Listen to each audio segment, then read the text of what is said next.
Rachel from SWART Today, and welcome to this segment of Coffee with the Candidates. We are coming to you from our SWART Today studios in downtown Hope, and this morning I have with me Steve Crowell. How are you? I'm doing great. How are you today? I'm great. You are the candidate up for Arkansas Senate District 3? Yes, ma'am.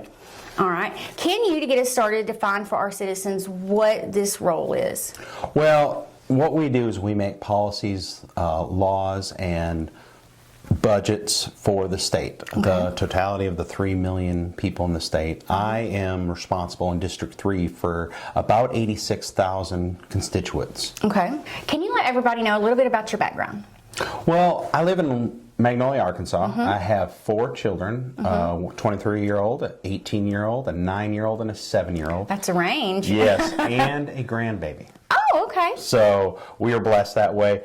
My wife and I have a properties, Crowell properties. We have rentals, trees. We're now building a small subdivision in Magnolia. I have worked for the college. We built a trap shooting team. Okay. And Dr. Berry was very gracious, told me to go to the community. The community was very gracious. So we have a trap team at Southern Arkansas University. I've been on city council for going on 8 years right now. Prior to that, I was on the planning commission.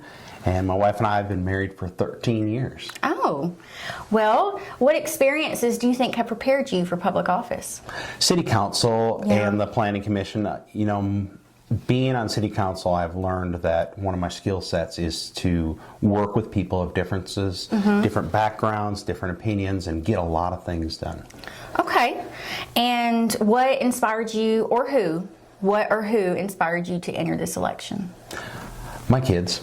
Yeah. I think we need a better place for our kids. We need to focus on moving forward for the kids of Arkansas, and I just see that things aren't going where I want them for my kids. Yeah, I can see that. What issues are you most concerned about related to this office? I really think education, agriculture, infrastructure, and we've got to kind of fight against some of these policies right now that are causing this inflation, and we've got to work together and get things taken care of. Do you have plans in mind already, or anything in particular you want to do to address some of these issues? Well, south of Little Rock, where my district is, we don't get our fair share of the infrastructure. Okay. And education, as Arkansas, we're last. We're 47, 48, 43. We've got to make some adjustments and bring things back to where they were. Just working with others and getting this stuff done the right way instead of having constant fighting. Okay. And how do you plan to involve citizens in the decision-making process?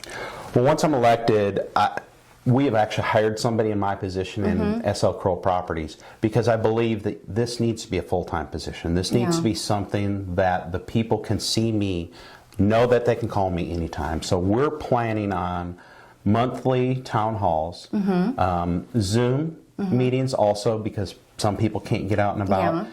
With the elected officials, I'm going to have constant communication, email communication, talking to them. Already I talk to a lot of them and what their needs are. So it's just constantly being out, knowing through this large district who I am and that their citizens are heard. Okay. Well, within the scope of this office, are there certain areas that you think need more attention than others in regards to grants or funding? Yes. I think within Arkansas, we have to, like I said, improve the education system, improve mental health. Mental health is a big thing, and every family that I talk to seems to have something and has a story. And I believe we don't touch it at the base level, even if we could touch it in education and touch educating the families and letting them know that getting things fixed. So I think there's a lot to be done around children, a lot to be done around families, and we also have to support our law enforcement and our teachers. Okay, thank you. Is there anything else you want voters to know before the election? I just want them to know that they can call me. My phone number is on everything we send out, and that's the most important thing to me, is that you're able to get a hold of your senator, that you know that you matter. You're not always going to get the answer you want, but I promise I will run with it and I will try and do what I can. Thank you so much for joining us this morning. That's all we have for this segment of Coffee with the Candidates.